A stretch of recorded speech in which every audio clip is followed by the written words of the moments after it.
Welcome back. ఉపాధి హామీ పథకానికి సంబంధించి కొత్త బిల్లును లోక్సభలో ప్రవేశపెట్టింది కేంద్రం. జీరామ్జీ పై గరంగా నిన్న సభ జరిగినటువంటి తీరు మనం చూసాము. ఒకసారి వివరాల్లోకి వెళితే మహాత్మా గాంధీ జాతీయ గ్రామీణ ఉపాధి హామీ పథకం ఎంజీ నరేగాను రద్దు చేసి దాని బదులు Viksit Bharat guarantee for Rozgar and Ajeevika mission Gramin VBG రామ్జీని తీసుకొచ్చేందుకు ఉద్దేశించినటువంటి బిల్లును నిన్న సభలో ప్రవేశపెట్టిన విషయం మనకు తెలిసింది. దీనిపై అభ్యంతరాలు వ్యక్తం చేస్తూ విపక్షాలు ఆందోళన చేసినటువంటి క్రమం చూసాము. ఒకటి, జాతిపిత పేరును తొలగించడం, అదేవిధంగా రేపటి రోజున పథకాన్ని కూడా పూర్తిగా రద్దు చేసేటువంటి అవకాశాలు ఉంటాయి అన్నటువంటి ఆందోళన చేశారు. దానిపై కంటిన్యూస్గా ఆందోళనకు అటు కాంగ్రెస్ కూడా పిలుపునిచ్చినటువంటి క్రమంలో డిస్కస్ చేద్దాం. గెస్టులు కూడా సిద్ధంగా ఉన్నారు. బీజేపీ నుంచి సీనియర్ నాయకులు అల్జాపూర్ శ్రీనివాస్ గారు, నమస్తే అండి. Welcome to the debate. Srinivas గారు నమస్తే. సుమిత్ర గారు, వీరు బీఆర్ఎస్ సీనియర్ నాయకురాలు. నమస్తే అండి సుమిత్ర గారు, వెల్కమ్ టు ద డిబేట్. నమస్తే అండి. ముందుగా శ్రీనివాస్ సార్, మీరే చెప్పండి, జాతిపిత పేరు తొలగించాల్సినటువంటి అవసరం ఏమొచ్చింది, అసలు ఎందుకు తొలగించాలి? వారి యొక్క పేరు తొలగించాలన్న ఉద్దేశంతో కార్యక్రమం నిర్ణయం తీసుకున్నారు. భారతదేశం లక్ష్యం పెట్టుకున్నది 100 ఏళ్ల స్వతంత్ర భారతదేశం యొక్క లక్ష్యాన్ని చేరుకోవడానికే 2047 ఒక టార్గెట్ ని రీచ్ కావడానికి అనేక కార్యక్రమాలు భారత ప్రభుత్వం తీసుకుంటా ఉంది. కాబట్టి దాని యొక్క ప్రేరణతో స్ఫూర్తితోని ఈ దేశంలో ప్రజల్ని చైతన్యపరుస్తూ దేశంలోని అనేక అవసరాల కార్యక్రమాలకన్నిటి కూడాను ముందుగానే 2047 ఒక టార్గెట్ ముందర పెడుతూ ప్రోత్సహిస్తూ వస్తున్నది. ఇది ఇందులో భాగంగానే ఆ యొక్క పేరుతోనే కనెక్ట్ చేయడం జరిగింది. వికసిత్ భారత్ అని చెప్పేసి టార్గెట్ పెట్టుకున్న దాన్ని పేరు కనెక్ట్ చేయడం జరిగింది. దాంట్లో తప్పేమున్నది? అనేక సందర్భాల్లో ఈ యొక్క దేశ రాజకీయాల్లో పేర్లు కూడా మారినాయి. కొన్ని చోట్ల కొన్ని ప్రభుత్వాలు ఉద్దేశపూర్వకంగా మార్చింది, కొన్ని చోట్ల అవసరాన్ని బట్టి మార్చినాయి. ఈ రాష్ట్రంలో కూడాను, అవిభక్త ఆంధ్రప్రదేశ్ లో కూడాను ఎన్టీఆర్ ఎయిర్పోర్ట్ కాంగ్రెస్ మార్చలేదా? ఇది చరిత్ర కాదా? కాంగ్రెస్ పార్టీ మహాత్మా గాంధీని ఇప్పుడు పార్టీకి సంబంధించిన వ్యక్తిగా కూడా మహాత్మా గాంధీని చూడము, జాతిపిత. సో ఆయన పేరు తొలగించి ఇప్పుడు ఈ ఉపాధి హామీ పథకానికి ముందు కూడా మహాత్మా గాంధీ జాతీయ ఉపాధి హామీ పథకం, అక్కడ ముందు మాత్రమే పేరుంది. సో ఇక్కడ పూర్తిగా తొలగించి రామ్ అనే వచ్చే విధంగా, సో ఒక విధంగా రాజకీయ కోణంలోనే పొలిటికల్ వ్యూహంతోనే దీన్ని పేరు మార్చారు అనేది వాళ్ళ ఉద్దేశం. మోదీ గారు తీసుకునే నిర్ణయం ఏదైనా కానీ దేశ హితం కోసం, దేశ అవసరాల కోసం నిర్ణయం తీసుకుంటా ఉంటారు. ఒకరిని కించపరచాలనో, ఒకరిని తొక్కి పెట్టాలనో కాంగ్రెస్ పార్టీ దృష్టిలో పెట్టుకొని కాంగ్రెస్ నాయకుల పేరు ఉండద్దని ఏ ఉద్దేశంతో చేయగలగాలి. మరోవర్ మహాత్మా గాంధీ కాంగ్రెస్ పార్టీ కూడా ఆనాటి కాంగ్రెస్ నాయకుడు కావచ్చు, కానీ ఈనాటి కాంగ్రెస్ కు దానికి ఏమైనా లింక్ ఉందా, సంబంధం ఉందా? ఆ కాంగ్రెస్ మహాత్మా గాంధీ యొక్క స్ఫూర్తిని యొక్క కాంగ్రెస్ నాయకులు తీసుకుంటా ఉన్నారా? వారి యొక్క మాటలు ఎప్పుడో విన్నటువంటి చరిత్ర ఉందా ఎప్పటి కాంగ్రెస్ నాయకులకు? సో వాళ్ళు తీసుకోవట్లేదు, మీరు కూడా వద్దంటున్నారు. అయితే వాళ్ళు తీసుకోలేదు అంటున్నారు, మీరు కదా తొలగించొద్దు అని అడుగుతోంది వాళ్ళు. తొలగించింది మీరు. పార్టీలకు అతీతంగా కొంతమంది నేతలు మిగిలిపోయారండి. వాళ్ళను కూడా ఇప్పుడు సర్దార్ గారిని అంత మంచిగా విగ్రహం పెట్టుకున్నాము, ఐక్యతా చిహ్నంగా మార్చుకున్నాము, అన్ని అంటే పార్టీలకు అతీతంగా చూసే వ్యక్తులు కొంతమంది ఉంటారు, మహానుభావులు. సో వాళ్లకు సంబంధించి ఎందుకు తీసేయాల్సినటువంటి అవసరం ఏముంది అని వాళ్ళు ఫాలో అవ్వట్లేదు. ఓకే, మీ విమర్శను తీసుకుందాము. ఆయన దారిలో నడుస్తున్నారా అంటే పోనీ నడవట్లేదు అని అనుకుందాము. సో ఇక్కడ మీరు తొలగించదాన్ని బట్టి అడుగుతుంటే వాళ్ళు నడుచుకోవట్లేదంటే ఎట్లా? ఇక్కడ పెట్టిన పేరులోని అంతరార్థం అర్థం చేసుకోండి. వికసిత్ భారత్ అనే ఒక ముందున్నటువంటి లక్ష్యాన్ని చేరుకోవడానికి ఈ దేశ ప్రజల్లో సుమారుగా ప్రతి ఏటా 45 వేల కోట్ల రూపాయలు బడ్జెట్ కేటాయిస్తున్నదాన్ని ఈ యొక్క దేశం ఏ రకంగా ప్రేరణ పొందాలనే ఉద్దేశంతో ముందర పెట్టుకుంటాం. డెవలప్ కావాలనే ఉద్దేశంతో. సో దీంట్లో తప్పేమున్నది అసలు? అయినా ఈ దేశంలో గాంధీ పేరు లేనటువంటి స్కీమ్లు ఉన్నాయా? నెహ్రూ పేరు లేని స్కీమ్లు ఉన్నాయా? మీరు చెప్పండి. వాళ్ళే ఉన్నారు అట్లంటే విచిత్రం అనిపించింది. ఈ దేశంలో కాంగ్రెస్ పార్టీకి ఆ నాయకులు తప్ప ఇంకా వేరే పేర్లు లేవా యొక్క పేరు పెట్టడానికి స్కీమ్? ఈ స్కీమ్ గురించి చెప్పట్లేదు. అందువల్ల జనరల్ గా చెప్తా ఉన్నాను, దేశంలో అనేక స్కీమ్లు రన్ అవుతా ఉంటాయి, రాష్ట్రాల్లో రన్ అవుతా ఉంటాయి. అన్నిటి కూడా శ్రీనివాస్ సార్, వేరే మరొక అడుగు ముందుకేసి కాంగ్రెస్ వాళ్ళు చేస్తున్నటువంటి డైరెక్ట్ అంటే ఏంటంటే జీరామ్ అన్న గాడ్సే రామ్ అన్న దానిగా మీరు దాన్ని ఎగ్జాంపుల్ ఇంకా చెప్పాలంటే అని అర్థం వచ్చే విధంగా మీరు ఈ పేరు అంటే నిర్ణయించారు అనేది జీని గాడ్సే అంటారు, జీని గ్రామీణం ఏమంటున్నాం. కాంగ్రెస్ పార్టీ దాని యొక్క వక్రవాసం చెప్పి దేశ ప్రజల్ని తప్పుదారి పట్టించే ప్రోగ్రాం.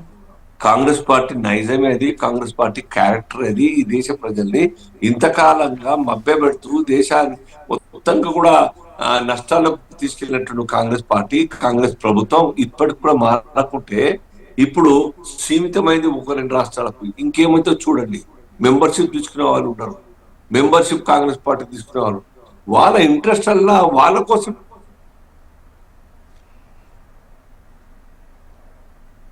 మేబీ మ్యూట్లో వెళ్ళిపోయింది శ్రీనివాస్ సార్, వాయిస్ వినిపించట్లేదు, మేబీ మ్యూట్లోకి వెళ్ళిపోయినట్టుగా ఉంది. లేదే, నాకు క్లియర్ ఉంది, మ్యూట్ లేదు. ఇప్పుడు క్లియర్ అవుతుంది. ఇప్పుడు ఓకే. ఇప్పుడు మేము ఏ నిర్ణయం తీసుకున్నా in the interest of nation, దేశ అభివృద్ధి కోసం నిర్ణయం తీసుకుంటాం. కాబట్టి మాకు సపోర్ట్ చేస్తా ఉన్నారు దేశ ప్రజలు. అన్ని రాష్ట్రాలకు సపోర్ట్ దొరుకుతా ఉన్నది. చూడలేదా నిన్న మన కేరళలో చూడలేదా? ఒకసారి మళ్ళీ మీ వాయిస్ తీసుకుంటాను సార్. సుమిత్ర గారు, మీ ఒపీనియన్ ఏంటి ఉపాధి హామీ పథకం పేరు మార్పుకు సంబంధించి అండ్ కొన్ని సవరణలు చేశారు అంటే వాటన్నిటికి సంబంధించి ఓవరాల్ గా ఒపీనియన్ చెప్పండి బిల్లుకు సంబంధించి. ఇది అవసరమైన మార్పు అయితే నేను అనుకోవడం లేదండి. మీకు హెచ్ఎంటీవీ ప్రేక్షకులకు పాల్గొన్నటువంటి శ్రీనివాస్ గారికి, లింగయ్య యాదవ్ గారికి అందరికి నమస్తే అండి. ఇది అవసరమైనటువంటి ప్రక్రియ అని నేనైతే అనుకోవడం లేదు. నెత్తురు చుక్క నేల రాలకుండా దేశానికి స్వతంత్రం తీసుకురావాలనేటువంటి తపనతో అనేక సంవత్సరాలు జైలు జీవితం గడిపి ఒక నియమితమైనటువంటి సాధు జీవితం గడిపినటువంటి మహాత్మా గాంధీని పొట్టన పెట్టుకున్నటువంటి హంతకుడు గాడ్సేను పూజించే పరిస్థితికి వాళ్ళ దేశం బీజేపీ పాలనలో వచ్చిందండి. గాడ్సేను దేశభక్తుడు అనే స్థాయికి, గాడ్సేను దేవుడు అనే స్థాయికి వీళ్ళు తీసుకెళ్తా ఉన్నారు. గాంధీ పేరు తొలగించడంలో వీళ్ళు ఎటు రామ్ అనే పేరు చేర్చి యుగాల వెనక్కి వెళ్తున్నారా, 2047కు వెళ్తున్నారా, 2047కు వెళ్తున్నట్టు లేదు. ఆధునిక యుగంలోకి ప్రయాణం చేస్తున్నట్టు లేదు బీజేపీ వ్యవహారం. రాముడు పేరు చెప్పుకొని ఎంతకాలం రాజకీయాలు చేస్తారు, ఎంతకాలం విద్వేషాలను రెచ్చగొడతారు. వెనక్కి పోతున్నారా, యుగాల వెనక్కి పోతున్నారా వీళ్ళు? వికసిత్ భారత్ కాదండి, విలపిత్ భారత్. ఇవాళ భారతదేశం పేరు మార్పుతో వచ్చే ప్రయోజనం ఏంటి? పథకంలో దీన్ని వ్యవసాయానికి అనుసంధానం చేయమని, వ్యవసాయంలో కూలీల కొరత తీవ్రంగా ఉన్నదని అనేక రాష్ట్రాలు కూడా అడగడం జరిగింది, తెలంగాణ కూడా అడగడం జరిగింది. వ్యవసాయ పనుల సమయంలో ఈ ఉపాధి హామీ పనులు ఉండడం మూలంగా వ్యవసాయానికి కూలీలు దొరకక పల్లెలు చాలా ఇబ్బంది పడి. సుమిత్ర గారు, ఇందులో ఈ సవరణలో వ్యవసాయ కూలీలు అవసరమైనటువంటి ఆ పీక్ టైంలో 60 రోజుల వరకు దీన్ని ఆఫ్ చేస్తారు. ఆ టైంలో కూలీల కొరత ఉండకూడదు అన్న ఉద్దేశంతో మధ్యలో ఒక 60 రోజులు ఈ ఉపాధి హామీకి సంబంధించి ఆపాలి అన్నటువంటి నిబంధన మొన్న పెట్టిన దాంట్లో, నిన్న పెట్టిన బిల్లులో అది ఉంది. అంటే ముఖ్యంగా వ్యవసాయ పనులు పీక్ లో ఉన్నటువంటి టైంలో 60 రోజులు బంద్, ఆ తర్వాత ఉంటుంది. ప్రధానంగా 360 రోజులలో 60 రోజులు మాత్రమే వ్యవసాయానికి అనేది అయితే కరెక్ట్ కాదండి. అదైనప్పటికీ జస్ట్ కేవలం గాంధీ లాంటి మహోన్నత నేత ప్రపంచం గుర్తిస్తుంది, ప్రపంచం నివాళులర్పిస్తుంది, ప్రపంచ నేతగా చూస్తారు, శాంతి దూతగా చూస్తారు. అట్లాంటి మహాత్మా గాంధీ పేరును ఏ రకంగా వీళ్ళు తొలగిస్తారు? దేశానికి, ప్రపంచానికి సంబంధించిన వ్యక్తిగా ప్రపంచం కీర్తిస్తున్న వేళ దేశానికే సంబంధం లేని వ్యక్తిగా ఒక దేశ చెప్పడానికి వీలైన స్థాయిలో గాంధీ హంతకుని కీర్తిస్తూ మరి వాళ్ళ అందులో చేర్చారు, గాడ్సే రామ్ గా చేర్చారని చెప్తా ఉన్నారు. ఇదైతే ఎంత మాత్రం దేశ ప్రజలు బీజేపీ వాళ్ళు అంటున్నారు జీ అంటే గాడ్సే కాదు, గాంధీనే, గాంధీ సిద్ధాంతం, రామరాజ్యం అనేది ఆయన తపన. సో హే రామ, మరి మేమే చెప్పండి. శ్రీనివాస్ గారు మీరే జీరామ్ అంటే ఏంది? గ్రామీణ రోజ్గార్ అనే పేరుతోనే ఆ యొక్క ఫుల్ ఫామ్ ఉంటది. జి అంటే గాడ్సే అంటే ఎట్లా అర్థం కాదు.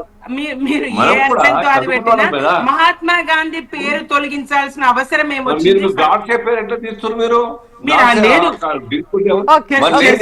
శ్రీనివాస్ సార్ మళ్ళీ వాయిస్ తీసుకుంటాం ఇది ప్లీజ్. చర్చలో వచ్చిన సందర్భంగానే నేను మాట్లాడడం జరిగిందండి. నేను మొదటగా తీసుకోవడం కాదు, చర్చలో ప్రజలు అనుకుంటున్నారని చర్చలో వచ్చిన సందర్భంగానే నేను చెప్పడం జరిగింది. ఎస్, జరగట్లేదా? గాడ్సేని పూజించే వాళ్ళను బీజేపీలో లేరా? ఇప్పుడు వాళ్ళని పక్కన పెట్టినరా? ఎమ్మెల్యేలు, ఎంపీలు, ప్రతినిధులు గాడ్సే భక్తులుగా వాళ్ళు ఊరేగుతా ఉంటే మీరు వాళ్ళని ఎట్లా పక్కన పెట్టారు?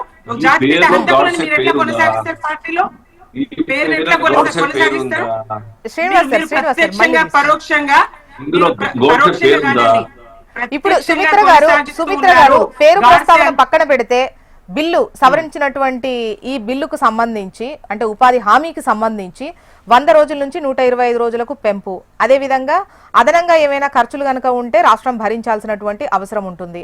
అండ్ వ్యవసాయ పనులు పీక్ లో ఉన్నటువంటి టైంలో 60 రోజులు ఉపాధి హామీ పనులు ఉండవు. సో వీటన్నిటికి సంబంధించి ఇందులో ఇంకా కొన్ని ఉన్నాయి, వాటి పట్ల మీ అభిప్రాయం చెప్పండి. ఇప్పుడు ఉపాధి హామీ పథకం 125 రోజులు చేసిన ఓకే, ప్రత్యామ్నాయ మార్గాలు ఇంకా ఎంతకాలం ప్రజలు కూలి పనులు చేసుకునే స్థాయిలో ఉండాలి, దానికి ప్రత్యామ్నాయం ప్రజలకి ఒరిగేట్టుగా చూడాల్సినటువంటి అవసరం ఉంటది. ఈ ఉపాధి హామీ పనుల వల్ల సరే కొంతమేర గ్రామీణ వ్యవస్థ, ఆర్థిక వ్యవస్థ కొంత ఇదైనప్పటికీ దీనికి సంబంధించి పటిష్టంగా జరిగేట్టుగా కొన్ని చోట్ల హాజరు సరిగా వేయకుండా, కొన్ని చోట్ల పాల్గొనకుండా, కొన్ని చోట్ల నామమాత్రంగా జరిగేటట్టుగా ఇట్లాంటివి జరుగుతున్నాయి. ప్రధానంగా గ్రామానికి సంబంధించి ముఖ్యమైనటువంటి పనులు, అవసరమైనటువంటి పనులు చేయించే దిశగా ఉండాలి. పేదరిక నిర్మూలనకు ప్రత్యామ్నాయ మార్గాలు కూడా వెతకాల్సినటువంటి అవసరం ఉన్నది. గ్రామీణ ఆర్థిక వ్యవస్థను పరిపుష్టం చేయడానికి ఇంకా ఏం చేయాలో చేస్తే అది వికసిత భారత్ అవుతుంది. కానీ ఇంకా మీరు కూలీలు చేసుకునే బతకండి అనే స్థాయికి నెట్టడము విలపిత భారత్ అయితే వికసిత భారత్ కాదండి. దేశం వెనక్కి పోతున్నది, మోడీ గారి పాలనలో ముందుకు కాదు. వీళ్ళు ప్రస్తుతంలో కాదు, భవిష్యత్తు గురించి ఆలోచన చేస్తారు. వీళ్ళు ఇప్పుడు పేరు మార్చినట్టు భవిష్యత్తులో వచ్చేటువంటి ప్రభుత్వాలు పేర్లను మార్చవా? పేర్లను మారుస్తూ పోవడమే పాలన. పేర్లు కొనసాగిస్తూ మహాత్మా గాంధీ లాంటి మహోన్నత నేత పేరును తొలగించడం అయితే సమంజసం కావు. కొనసాగిస్తూ పటిష్టమైనటువంటి గ్రామీణ మళ్ళీ వాయిస్ తీసుకుంటాం. డాక్టర్ లింగం యాదవ్ గారు, వీరు కాంగ్రెస్ సీనియర్ నాయకులు, డిబేట్ లో జాయిన్ అయ్యారు. నమస్తే లింగం యాదవ్ గారు, welcome to the debate. Good morning అండి. చెప్పండి, మీరు విన్నారు, శ్రీనివాస్ గారు మాట్లాడింది విన్నారు, సుమిత్ర మ్యామ్ మాట్లాడింది విన్నారు. ముఖ్యంగా అంటే పేరు మార్పుకు సంబంధించిన ఇంట్రెస్ట్ కన్నా మీది కాంగ్రెస్ ఇంట్రెస్టే ఇక్కడ మెయిన్ గా నడుస్తోంది. మీరు ఎన్నో పథకాలకు సంబంధించి గాంధీ, రాజీవ్, ఇందిరా ఈ పేర్లతోనే వెళ్ళారు, కానీ ముఖ్యంగా ఒక కుటుంబానికి సంబంధించే నడుస్తున్నటువంటి ఇది అనేది మొదటగా మాట్లాడినటువంటిది. సో దానిపైన సమాధానం చెప్పండి. గుడ్ మార్నింగ్ అండి. ముందుగా మీకు, హెచ్ఎంటీవీ ప్రేక్షకులకు, పెద్దలు, కోపానిస్టులందరికీ డెఫినెట్ కూడా ఇవాళ మహాత్మా గాంధీ అనే వ్యక్తి ఇవాళ ఈ దేశ ప్రజలందరికీ సంబంధించిన వ్యక్తి అండి. ఇవాళ ఒక వర్గానికో, ఒక పార్టీకో, వ్యక్తికో సంబంధించినటువంటి వ్యక్తి కాదు. ఆనాడు స్వాతంత్రోద్యమంలో అందరూ కలుపుకొని ఇవాళ ఆనాడు పోరాడి ఈ దేశానికి స్వాతంత్రం సిద్ధించడంలో ఎంతో మందితో పాటు ప్రధానంగా పాత్ర పోషించినటువంటి వ్యక్తి మహాత్మా గాంధీ గారు. ఇవాళ బీజేపీ నాయకులు ఇవాళ వాళ్ళకి కావాల్సిందంటే గత 11 ఏళ్లుగా కేంద్రంలో అధికారంలో ఉన్నటువంటి నరేంద్ర మోడీ వాళ్ళు పేర్లు మార్చడం తప్ప పెద్దగా ఈ దేశానికి కానీ ఈ దేశ ప్రజలకు కానీ చేసింది పెద్దగా ఏం లేదు. ఇవాళ ఏం అవసరం వచ్చిందని ఇవాళ పేరు మార్చిరండి. ఆనాడు కాంగ్రెస్ పార్టీ యూపీఏఎంలో ప్రధానమంత్రి మన్మోహన్ సింగ్ గారి ఆధ్వర్యంలో ఇవాళ 2005లో ఆనాడు మన్రేగా ఏర్పాటు చేయడం జరిగిందంటే గ్రామీణ వ్యక్తులకు ఇవాళ ఉపాధి కల్పించాలి, దీని ద్వారా అక్కడ ఉన్నటువంటి పేదలకు ఒక పని దొరుకుతుందనే ఉద్దేశంతో ఒక మన్రేగా ఆనాడు కాంగ్రెస్ ప్రభుత్వంలో తీసుకొస్తే దాంట్లో కూడా అంటే పూర్తి నిధులు మన్రేగాలో 100% నిధులు కేంద్రమే భరించేది. కానీ ఇవాళ బీజేపీ నరేంద్ర మోడీ సర్కారు ఇవాళ దాంట్లో 60-40 అంటే 40% నిధులు ఇవాళ రాష్ట్రానికి ఇవ్వడం వాళ్ళే భరించవలసింది. అంటే రాష్ట్రం మీద అదనపు భారం పడుతున్నది. ఇవాళ అదే విధంగా ఇవాళ జీ రామ్జీ అంటే వాళ్ళకి కావాల్సినటువంటి Viksit Bharat guarantee for Rozgar and Ajeevika mission Gramin అని ఇది చెప్తున్నారు. కానీ దాంట్లో నిజంగా ఎందుకంటే బీజేపీ వాళ్ళు మొదటి నుంచి కూడా వాళ్ళ గాంధీని అవమానించడమే వాళ్ళు పెట్టుకున్నారు. ఎందుకంటే బీజేపీ నాయకులు, ఆర్ఎస్ఎస్ నాయకులు వాళ్ళంతా కూడా గాడ్సే వారసులు. అందుకే జీ అని చెప్పేది గ్యారెంటీ అని మనందరికి చెప్తున్నారు. కానీ రియాలిటీగా అందులో గాడ్సే ఫర్ రోజ్గార్ అజ్వైక మిషన్ అని గ్రామీణ్, ఇది ఆ బీజేపీ తీసుకొచ్చినటువంటి జీ రామ్జీ. అంటే ఇవాళ ఏం అవసరం వచ్చిందని మీరు మహాత్మా గాంధీని అవమానిస్తున్నారు? ఇవాళ నిజంగా మీకు పని కల్పించాలనుకుంటే ఈ దేశంలో జరుగుతున్నటువంటి యువతకు, నిరుద్యోగ యువతకు కొలువులు ఇవ్వండి. ఇవాళ ఎందుకు పేదరికం 11 సంవత్సరాలుగా పేదరికం ఇంకా పెరుగుతుంది? మరి ఎందుకు 11 సంవత్సరాలుగా పేదరికం గురించి ఏం చర్యలు తీసుకున్నారు మీరు? అవేమి చెయ్యరు మీరు. అంటే కాంగ్రెస్ ప్రభుత్వం తీసుకొచ్చినటువంటి పథకాల పేరు మార్చడం తప్ప మీకు ఏమీ రాదు. మీకు నేను ఒక ఎగ్జాంపుల్ చెప్తాండి. వీళ్ళు గతంలో కూడా ఇదే బీజేపీ నాయకులు పేదరికం డెఫినేషన్ కూడా మార్చిరు.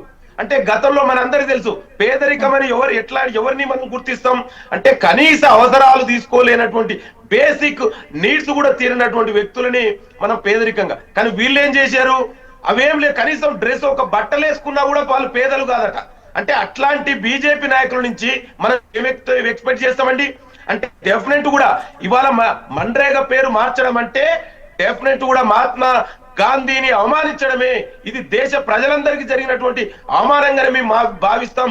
డెఫినెట్ కూడా కాంగ్రెస్ పార్టీగానే కాదు, వ్యక్తిగా ఈ దేశ ప్రజలందరూ కూడా దీన్ని మన అందరం కూడా ఖండించవలసిన అవసరం ఉంది. అంటే గాడ్సే ద్వారా మీరు ఏం మెసేజ్ ఇద్దామనుకుంటారు? ఒక మహాత్మా గాంధీ ఆయన ఆశయాలు ప్రపంచం అంతా కూడా ఇవాళ గాంధీ వైపు చూస్తుంది కదా. ఆయన మాట్లాడిన సిద్ధాంతాలు అయినటువంటి ఆచరించిన సిద్ధాంతాలు శాంతి, అహింస ఇవాళ ప్రపంచం మొత్తం ఆయనని కొనియాడుతుంటే మన బీజేపీ నాయకులకేమో హింసని ప్రేరేపించినటువంటి గాడ్సే వారసులు బీజేపీ, ఆర్ఎస్ఎస్ నాయకులు. అందుకే నేను చెప్తున్నా గ్యారంటీ అని చెప్పినా కూడా మీరు మాత్రమే గాడ్సే అనేది ఒక దీన్ని పొలిటికలైజ్ చేస్తున్నారు అనేది వాళ్ళ ఉద్దేశం అండి. అసలు జీ అంటే ఎక్కడ గాడ్సే అని అధికార పక్షం నుంచి చెప్పింది లేదు. కాకపోతే ఈ విమర్శలు చేసేటువంటి క్రమంలో గాంధీ వర్సెస్ గాడ్సే అన్న విధంగా సో జీ అంటే గ్యారంటీ కాదు గాడ్సే అని నినాదం మీరు ఎత్తుకున్నారు అనేది బీజేపీ క్వశ్చన్, బీజేపీ విమర్శ.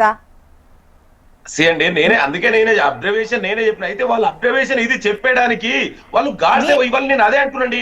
గాంధీ పేరు మార్చడానికి ఇప్పుడు గాంధీ కాంగ్రెస్ పార్టీ ఒక సంబంధించిన వ్యక్తి కాదే, ఒక ఫ్యామిలీకి సంబంధించిన వ్యక్తి కాదు కదా, ఈ దేశానికి సంబంధించిన వ్యక్తి, మన అందరికీ ఆదర్శం కదా, ఈ దేశ ప్రజలందరికీ ఆదర్శం గాంధీ. మీరు గాంధీ పేరు ఎందుకు మార్చిరు? అంటే మీరు ఎవరు మొదటి నుంచి కూడా బీజేపీ, ఆర్ఎస్ఎస్ గాంధీని విమర్శించడం పనికి పెట్టుకుంది కదా. ఇవాళ గాడ్సేని మీరు ఎందుకు పొగుడుతున్నారు? గాడ్సేని మీరు దేశభక్తుడుగా మాట్లాడింది ఎవరండి? మీరు చెప్పండి. గాడ్సే దేశభక్తుడా, మహాత్మా గాంధీ దేశభక్తుడా? మరి బీజేపీ నాయకులేమో గాడ్సే దేశభక్తుడు అంటున్నారు. ఎందుకంటే వాళ్ళు స్వాతంత్ర ఉద్యమంలో పాల్గొనలేదు, స్వాతంత్రం గురించి వాళ్ళకి తెలియదు. కానీ వాళ్ళు వచ్చి గాంధీని చెప్పిన గాడ్సే గురించి వాళ్ళు పొగుడుతున్నారు. ఇంకా ఇంతకంటే ఏం ఎక్స్పెక్ట్ చేస్తామండి? అందుకే నేను చెప్తున్నా డెఫినెట్ కూడా ఇది గాంధీ ఒక్కరికి కాదండి, దేశ ప్రజలందరినీ అవమానించడమే. ఓకే, కమింగ్ టు బిల్లు వివరాలు కనుక చూస్తే లింగం యాదవ్ గారు ఇందులో ఉన్న అభ్యంతరాలు ఏంటి బిల్లుకు సంబంధించిన అంశాల్లో మీకు? అండి మొదటగా గాంధీ పేరు మార్చడం అనేది డెఫినెట్ కూడా దీన్ని తీవ్రంగా ఖండిస్తున్నాం. రెండోది ఇవాళ గతంలో మన్రేగాలో 100% నిధులు కేంద్ర ప్రభుత్వం భరించేదండి. ఇవాళ రాష్ట్రాల మీద 60-40గా చేసిరు. ఇవాళ అంటే కేంద్రం ఏమో 60% నిధులు భరిస్తుంది, 40% రాష్ట్రాలు ఇవ్వాల. అంటే రాష్ట్రం మీద ఆల్రెడీ 40% భారం జరుగుతుంది. ఇవాళ జిఎస్టీ పేరు మీద కేంద్రమే నిధులన్నీ తీసుకుపోతుంది. ఇప్పుడే రాష్ట్రాలని అప్పుల కుప్పగా మారుస్తున్నారు, రాష్ట్రాల హక్కులని కాల రాస్తున్నారు. డెఫినెట్ కూడా ఇది ఇండియా ఈజ్ అనే కోఆపరేటివ్ ఫెడరలిజం, ఫెడరల్ స్ట్రక్చర్ కు దీని మీద దెబ్బ జరుగుతుంది. ఫెడరల్ స్ట్రక్చర్ రాష్ట్రాలకు తీవ్ర అన్యాయం జరుగుతుంది. రాష్ట్రాల నుంచి పోతున్న ఆదాయం అంతా కేంద్రం తీసుకుంటుంది. ఇవాళ భరించే వాడికి వచ్చినప్పుడు ఏమో రాష్ట్రాలను భరిస్తుంది. మరి అలాగే మేము కాంగ్రెస్ ప్రభుత్వంలో 100% కేంద్రం నిధులు ఇచ్చింది కదా. ఇవాళ మీరు ఎందుకు ఇస్తలేరు? మరి వికసిత భారత్ అని చెప్తున్నారు, రాష్ట్రాలని అప్పుల కుప్పగా ఎందుకు మారుస్తున్నారు? రాష్ట్రాలకు ఎందుకు మీరు భారం వేస్తున్నారు? మీరే భరించవచ్చుగా 100% నిధులు. అంటే ఇది కావలసుకొని ఒకవైపు ఏమో రాష్ట్రాలని అప్రకుప్పగా మారుస్తున్నారు, రెండో వైపు గాంధీని అవమానిస్తున్నారు. అంటే మీరు ఏం చేయదలుచుకున్నారు? అసలు మీరు ఏం మెసేజ్ ఇవ్వదలుచుకున్నారు గాడ్సే పేరు మీద ఈ దేశానికి? అందుకే డెఫినెట్ కూడా ఇప్పటికైనా మీరు మేల్కోనండి. దయచేసి ఈ గాడ్సే వారసులు, మీరు గాడ్సే వ్యక్తిగతంగా బీజేపీ ఆర్ఎస్ఎస్ నాయకులు ఆరాధించుకుంటే మీరు ఆరాధించుకోండి. ఓకే, లింగం యాదవ్ గారు మళ్ళీ ఫైనల్ కన్క్లూడింగ్ గా మీ వాయిస్ తీసుకుంటాను ప్లీజ్. సుమిత్ర గారు ఇంత ముందు హ్యాండ్ రైజ్ చేశారు, చెప్పండి ఏంటి మెన్షన్ చేద్దాం అనుకున్నారు? ఈ రామ మందిరం నిర్మాణం పూర్తయిందండి. రాముని పేరుతో ఓట్లు అడిగే పరిస్థితి ఇక లేదు.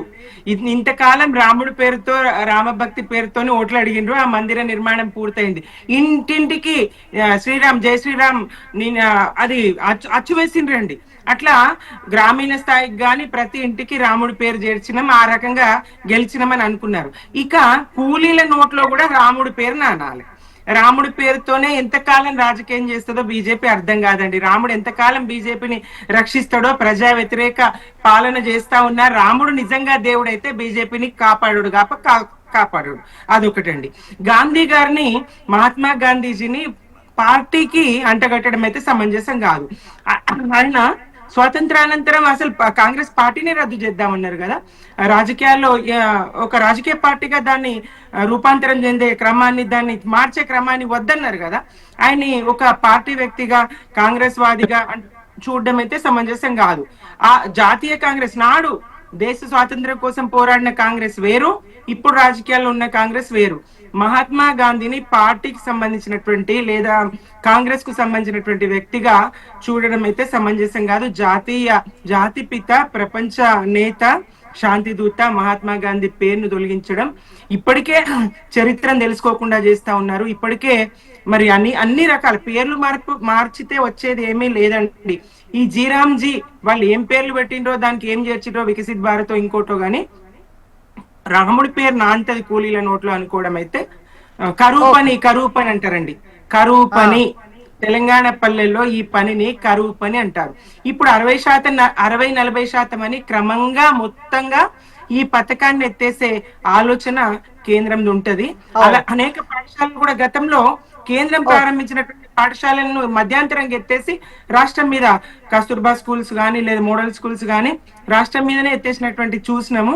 అట్లనే ఈ పథకాన్ని కూడా క్రమంగా ఇచ్చేస్తుంది. శ్రీనివాస్ గారు మీరే సమాధానం చెప్పాలి. ముందు రద్దయ్యేటువంటి అవకాశాలు అంటే ఆ విధమైనటువంటి కుట్రే అంటున్నారు. ఒక విధంగా చెప్పాలి అంటే చేసిన విమర్శల్లో ఒకటి, ఈ బిల్లుకు సంబంధించి సమగ్ర పరిశీలనకు పార్లమెంటరీ కమిటీకి పంపించాల్సినటువంటి అవసరం ఉంది అని అటు కాంగ్రెస్ డిమాండ్ చేస్తోంది. ఇప్పుడు కాంగ్రెస్ హయాంలో ఈ యొక్క బిల్లు ఇంట్రడ్యూస్ కాబడ్డది. దాని తర్వాత వాళ్ళంతా కూడా వారి హయాం మొత్తంలో కూడా ఎంత డబ్బు ఖర్చు పెట్టారు? 2 లక్షల కోట్ల రూపాయలు, 2,13,000 కోట్ల రూపాయలు. మా సర్కార్ వచ్చిన తర్వాత ఇంకా పెంచుతూ పోయింది. దాని అర్థమేమో పేద ప్రజలు ఇంకా పేదలుగా ఉండాలని కాదు, వారిలో ఆ యొక్క ఆత్మస్థైర్యాన్ని నింపి వారి ఆర్థిక అభివృద్ధి కోసం సపోర్ట్ చేయడం, దాని తర్వాత ఆ రేఖ నుంచి కిందికి రావాలని కోరుకోవాలి, బయటికి శ్రీనివాస్ సార్, లాస్ట్ అంతకు ముందు బడ్జెట్ అటువంటి వివరాలు చూసినప్పుడు అప్పుడు ఉపాధి హామీ దానికి సంబంధించి వచ్చే పర్సంటేజ్ లో అంటే పనులు సరిగా లేకనో లేదంటే ఇచ్చినటువంటి అమౌంట్ ఆ స్థాయికి రాకనో పర్సంటేజ్ తగ్గింది. యాక్చువల్ గా గత కొన్ని సంవత్సరాలుగా ఇచ్చేటువంటి పర్సెంట్ కేంద్రం నుంచి తగ్గింది. సో ఎట్లాగూ తక్కువనే వస్తుంది కాబట్టి అది 60% లో పెట్టి మిగతాది రాష్ట్రాలనే భరించాలి అన్న విధంగా ఈ బిల్లు పట్టుకొచ్చారా? అయితే రాష్ట్ర కేంద్ర ప్రభుత్వాల యొక్క సమాఖ్య ఎప్పుడు మన మాట ఇంతకు ముందు కూడా సోదరుడు లింగప్పుడు ఎప్పుడు కోఆపరేటివ్ ఫెడరలిజం అని కేంద్ర రాష్ట్ర ప్రభుత్వాలు కలిసి చేసేటువంటి పరిపాలన ఈ ఫెడరలిజానికి ఒక నిజమైనటువంటి అర్థం. సో అందులో తప్పేమో ఏ డబ్బే కదా. సో రాష్ట్ర ప్రభుత్వాల యొక్క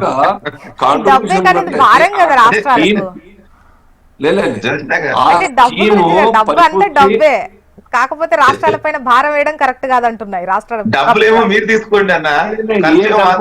వినండి, మీరు దీన్ని లోతుగా పరిశీలిస్తే ఏ రాష్ట్ర ప్రభుత్వం అయినా కానీ జాగ్రత్త వహించేటువంటి అవకాశం ఉంటది, అవసరం ఉంటది. భారతీయ జనతా పార్టీకి 20-21 రాష్ట్రాలు ఉన్నాయి అధికారంలో. మాకు కూడా మా రాష్ట్ర ప్రభుత్వాలు కూడా బడ్జెట్ బర్డన్ పడుతుంది కదా. అయినా ఎందుకు ఆ యొక్క విషయాన్ని భారతీయ జనతా పార్టీ తీసుకున్నది? రాష్ట్ర ప్రభుత్వాల్లో కూడాను బాధ్యత పెరుగుతుంది. ఆ స్కీమ్ ద్వారా ఏ వర్క్ పెట్టాలి, ఏ వర్క్ పెట్టద్దు, దాన్ని ఏ రకంగా 100% రిజల్ట్ ఓరియంటెడ్ ప్రోగ్రామ్ తీసుకోవచ్చు, లేదంటే పక్కన పెట్టచ్చు. అయినా ఆ రకంగా చేసినప్పటికి కూడా ఈ సంవత్సరం రాబోయే కాలంలో 1,51,000 కోట్ల రూపాయలు బడ్జెట్ కేటాయిస్తా ఉన్నది. ఇది నిన్న బిల్లో ఉన్నది. ఊరికే కాదు కాంగ్రెస్ చెప్పినట్టుగా తీసేసే ప్రయత్నం చేస్తుంది, స్కీమ్ మొత్తం డిజాల్వ్ చేస్తుంది, మార్చేస్తుంది కాదు. డెఫినెట్ గా భారతీయ జనతా పార్టీ కోరుకుంటా ఉన్నది పేదరికం యొక్క ఆ జోన్ నుంచి బయటికి రావాలి. ఎంతకాలం యొక్క మన్రేగా లేకుండా ఇవ్వాలంటే జీరామ్జీ స్కీమ్ లో పనిచేయాలి. వాళ్ళంతా కూడా బయటకు వచ్చి నాకన్నా పేదలకు ఇవ్వాలి.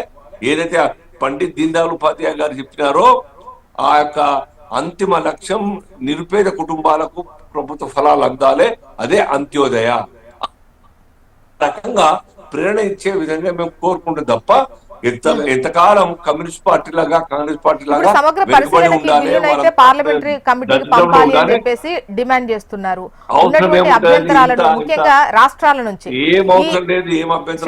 శ్రీనివాస్ సార్, ఇప్పుడు ఓకే మీకు ఎక్కువ రాష్ట్రాలు ఉన్నాయి, డౌట్ లేదు, వాళ్ళపైన కూడా భారం పడుతుంది, ఓకే. బట్ మొదటి నుంచి కూడా బీజేపీ పాలిత రాష్ట్రాలు కాకుండా బీజేపీ ఏతర రాష్ట్రాలు ఏవైతే ఉన్నాయో మీరు చిన్న చూపు చూస్తున్నారని, వివక్ష చూస్తున్నారని, ప్రాజెక్ట్ అటు పంపుతున్నారని, నిధులకు సంబంధించి కావచ్చు, అండ్ ఇక్కడ పెద్ద ఎత్తున రాష్ట్రాల నుంచి నిధులు వెళ్లేటువంటి రాష్ట్రాలకు సంబంధించి చూస్తే అటు పెద్ద ఎత్తున ఈవెన్ కేంద్రం నుంచి వచ్చే నిధులు కూడా పెద్ద ఎత్తునే ఉంటున్నాయి కాబట్టి వాళ్ళు ఆ పర్సంటేజ్ భరిస్తారు. మాకేం అక్కర అన్నది వీళ్ళ క్వశ్చన్ ఉండదా? ఏం లేదు, మా వివక్ష ఎక్కడ ఉందని చెప్పండి. మేమే గనక పక్షపాతంతో ఉంటే కేరళ రాష్ట్రానికి అనేక రకాలుగా సపోర్ట్ ఉండేది కదా. అక్కడ పినరై విజయన్ మాకు సపోర్ట్ చేసేవాడు కాదు. అనేక సందర్భాల్లో ఆ ముఖ్యమంత్రి భారతీయ జనతా పార్టీ ఎన్డీఏ సర్కార్ మోదీ గారు సర్కార్ సపోర్ట్ చేయడం జరిగింది. పశ్చిమ బెంగాల్ ఈ హౌసింగ్ స్కీమ్ లో ఎంత అడ్వాంటేజ్ తీసుకునే లక్షల ఇళ్ళన్నీ కూడా నిర్మాణం చేసి ఇచ్చింది. అక్కడ ఏ స్కీమ్ అనేది చూడండి, అక్కడ పేద ప్రజలకు అందాలనే ఉద్దేశంతో అక్కడ విరివిగా ఫండ్స్ రాష్ట్రానికి కూడా 27 సంవత్సరాల కాలం పాటు బాగా పేదరికంలో మగ్గినే కమ్యూనిస్ట్ నాయకత్వంలో. దాని తర్వాత వచ్చేటువంటి మమతా బెనర్జీ గారు ఆ యొక్క స్కీమ్లను మా స్కీమ్లన్నీ కూడా అడ్వాంటేజ్ తీసుకొని అక్కడ పనిచేసింది. దానికన్నా అత్యధికంగా అక్కడ మోర్ దెన్ యూపీ కన్నా అక్కడ ఎక్కువ ఇండ్లు నిర్మాణం అయినాయి. ఎందుకు? ఆ పార్టీ బీజేపీ కాదే, అయినా మేము చేస్తున్నవే. ఈ రకంగా అందిపుచ్చుకునే ధోరణితో ఏ ప్రభుత్వం ఉండాలి, పార్టీలకు అతీతంగా చేయాలి. మా పార్టీ ఫైనల్ గా లింగం యాదవ్ గారు కంక్లూడింగ్ పాయింట్ తీసుకొని నెక్స్ట్ టాపిక్ లోకి వెళ్దాం. Srinivas sir please. లింగం యాదవ్ గారు చెప్పండి, ఫైనల్ ఏం చెప్దాం అనుకుంటున్నారు?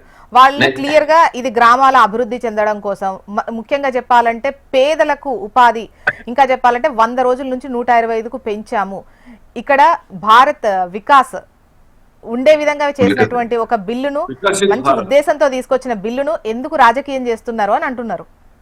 అండి, ఇవాళ రాజకీయం పేరు మీద ఆడుతుంది ఎవరండి? మతం పేరు మీద, కులాల పేరు మీద రాజకీయం చేస్తుంది బీజేపీ నాయకులు. ఇవాళ వీళ్ళకి ఏం అవసరం వచ్చిందని ఇవాళ మహాత్మా గాంధీ పేరు తొలగించి దీనికి ఇంతవరకు సమాధానమే లేదు. ఇంకొకటి నేను ఏమడిగినండి, గతంలో 100% నిధులు కేంద్రం నుంచి ఇవాళ మన్రేగాకి ఇచ్చేది, ఇవాళ నువ్వు 60-40 చేసావు అంటే ఆల్రెడీ ఇప్పటికే రాష్ట్రం మీద చాలా దాదాపు మీరు చూడండి, నేను ఒక డేటా చదువుతండి, చాలా సింపుల్. అంటే వీళ్ళు ఏ విధంగా రాష్ట్రాల హక్కులను కాలరాయడం కాకుండా రాష్ట్రాలని అప్పుల కుప్పులకు నెట్టేస్తున్నారు అనేది. దాదాపు 5 లక్షల కోట్ల రూపాయలు సెస్ల పేరు మీద ఇవాళ రాష్ట్రాల నుంచి కేంద్రం నిధులు కాజేస్తుంది. నేను ఒక చిన్న ఎగ్జాంపుల్ చెప్తాండి. సర్వశిక్ష అభియాన్కు గతంలో కేంద్రం నుంచి అంటే 65-35 అంటే కేంద్రం 65, రాష్ట్రం 35 నిధులు ఉండేది. దాన్ని ఇవాళ 60-40 చేసిరు. అదే విధంగా నేషనల్ హెల్త్ మిషన్ కు 75-25 ఉండే, దాన్ని ఇవాళ 60-40 చేసిరు. అదే విధంగా మిడ్ డే మీల్ కేంద్రం 75, రాష్ట్రం 25 నిధులు ఉండేది, ఇవాళ దాన్ని 60-40గా చేసిరు. అదే విధంగా పిఎం గ్రామీణ సడక్ యోజన కేంద్రం నిధులు 90% ఉంటే రాష్ట్రం నిధులు 10% ఉండేది ఆనాడు యూపీఏ ప్రభుత్వంలో, కానీ వీళ్ళు 60-40 చేసిరు. అంటే ఈ విధంగా చెప్పుకుంటావు. ICDS, national health livelihood mission, అదే విధంగా టీచర్ ఎడ్యుకేషన్ 75-25 ఉంటే దాన్ని 60-40. ఓవరాల్ గా 60-40 అని ఒక లెక్క ప్రకారం అన్ని పథకాలు కేంద్ర రాష్ట్ర ఇన్వాల్వ్ అయిన అన్ని పథకాలకు 60-40 రేషియోలో తీసుకొచ్చారు అంటున్నారు. నేనే దీని ద్వారా ఏం జరుగుతుందో మీరు ఒకటి అర్థం చేసుకోవాలి జోష్నా గారు. ఇవాళ ఇప్పటికే జిఎస్టీ పేరు మీద, సర్చార్జ్ల పేరు మీద, సెస్ల పేరు మీద రాష్ట్రాల నుంచి రాష్ట్రానికి వచ్చే ఆదాయాన్ని కేంద్రం కొల్లగొడుతుంది.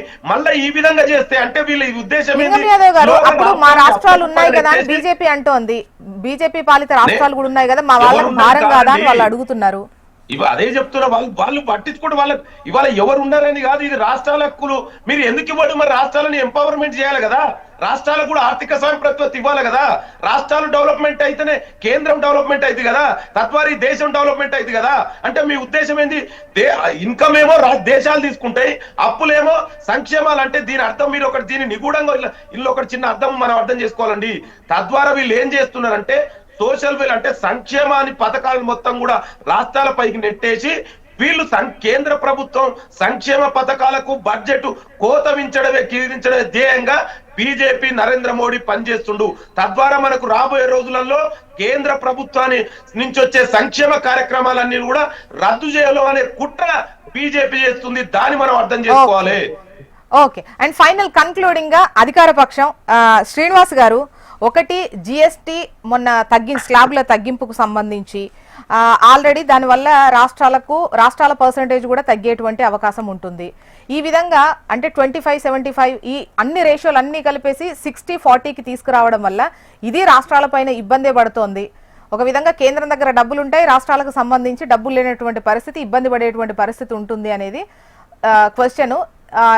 కన్క్లూడింగ్ మీతోనేది ఈ టాపిక్ కు సంబంధించి చెప్పండి, ఒక్క 1 minute లో చెప్పండి. గారు, మోదీ గారు వచ్చిన తర్వాత నీతి ఆయోగ్ పేరు మీద జరుగుతున్నటువంటి ఒక ప్రయోగంగానే అనేక సందర్భాల్లో అనేక సార్లు పలు మార్పులు తీసుకురావడం జరిగింది.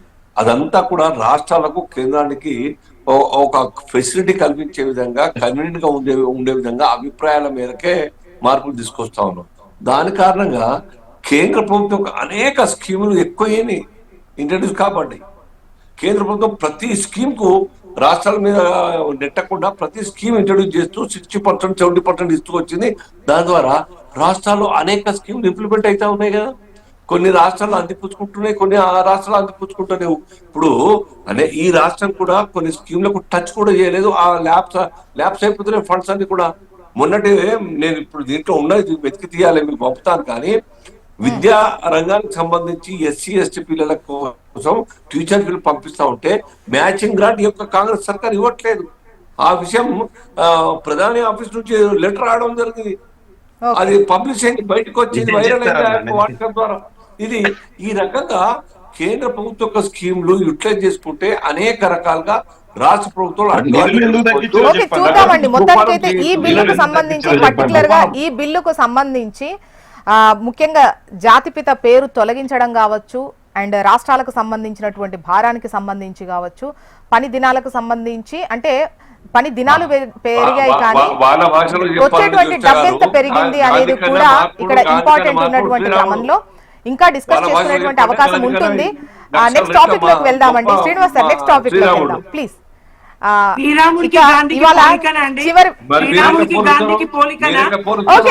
సుమిత్ర గారు నెక్స్ట్ టాపిక్ లోకి వెళ్ళాలి ప్లీజ్, దయచేసి ప్లీజ్.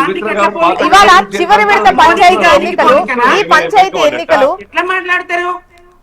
సుమిత్ర మ్యామ్ ప్లీజ్ దయచేసి నెక్స్ట్ టాపిక్ లోకి వెళ్దాము. మళ్ళీ మనకు సమయం సరిపోదు ప్లీజ్.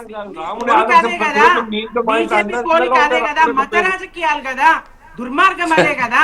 ఓకే, మళ్ళీ ఖచ్చితంగా